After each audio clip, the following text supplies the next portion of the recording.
Bendiciones del Altísimo. Seguimos en el siglo XIII. La segunda de las tres respuestas que hicieron los teólogos a la nueva perspectiva filosófica fue la de intentar sintetizar la filosofía de Aristóteles con la teología de Agustín. Esta respuesta fue mejor representada por algunos, aunque no todos, los teólogos dominicanos. Y los dos más influyentes fueron Alberto el Grande o Albert el Grande y uno de sus discípulos, Tomás de Aquino. Albert o Alberto el Grande sintió que la filosofía tenía que basarse en la razón y la observación y nada más. Pero en el ámbito de la teología,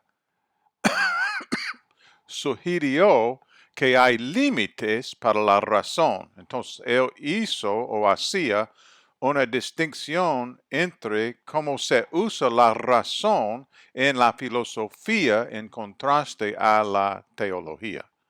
Esta perspectiva fundó la base para lo que eventualmente años más luego, años en el futuro, eventualmente se convertiría en una clara distinción entre la fe y la razón. En la época de Alberto, esta perspectiva abrió los horizontes del pensamiento cristiano.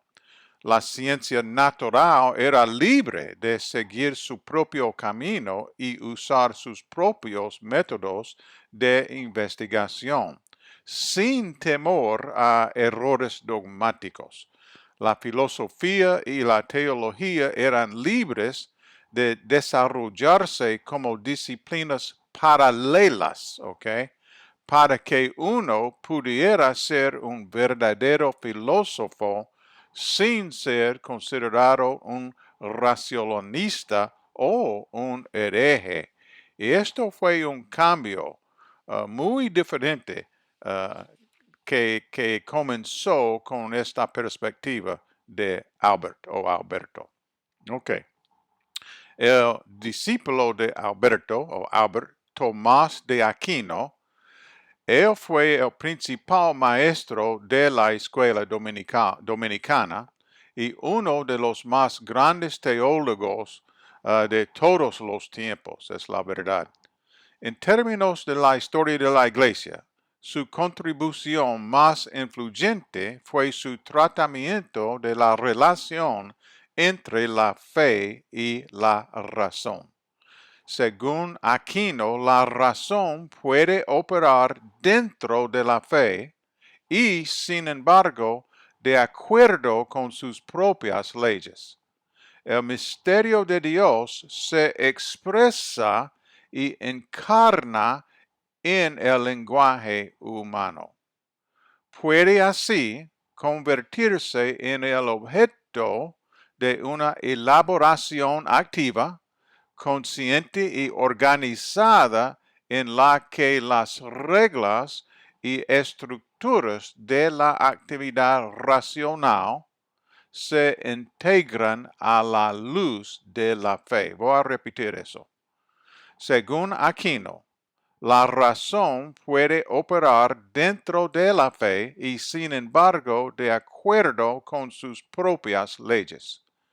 El misterio de Dios se expresa y encarna en el lenguaje humano, puede así convertirse en el objeto de una elaboración activa, consciente y organizada en la que las reglas y estructuras de la actividad racional se integran a la luz de la fe. En el sentido aristotélico de la palabra, entonces, aunque no en el sentido moderno, la teología, según Aquino, es una ciencia, es conocimiento que se deriva racionalmente de proposiciones que son aceptadas como ciertas porque son reveladas por Dios. Voy a repetir eso también. Es muy importante este punto en la historia de la iglesia. En el sentido aristotélico de la palabra, no en el sentido moderno, la teología entonces es una ciencia. Es conocimiento que se deriva racionalmente de proposiciones que son aceptadas como ciertas porque son reveladas por Dios. Por lo tanto, el teólogo acepta la autoridad y la fe como su punto de partido y luego llega a conclusiones utilizando la razón. ¿Ok? Comenzamos los teólogos, nosotros como cristianos, comenzamos con la autoridad de la Biblia y la fe, pero eventualmente llegamos a nuestras conclusiones teológicas por la razón, ¿ok? El filósofo, por otro lado, se basa únicamente en la luz natural de la razón. ¿Okay? Es una distinción que Aquino hizo entre la teología y la filosofía. Tomás fue el primero en ver la teología expresamente de esta manera, o al menos en presentarla sistemáticamente. Y al hacerlo, levantó una tormenta de oposición en varios sectores. Fue condenado por varias autoridades eclesiásticas, pero finalmente en 1323,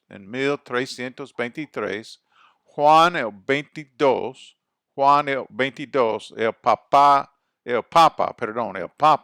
en Aviñón, canonizó a Tomás y desde ese momento su influencia aumentó y sus condenas anteriores fueron eliminadas. En el próximo video hablaremos sobre la tercera forma de responder a la nueva perspectiva filosófica que surgió en el siglo XIII, la de divorciar completamente la filosofía de la teología. Que Dios lo bendiga, que Dios la bendiga, no solo en sus estudios, sino que también en sus familias, en sus vidas cristianas y en sus ministerios. En el nombre poderoso de Cristo Jesús. Amén y amén.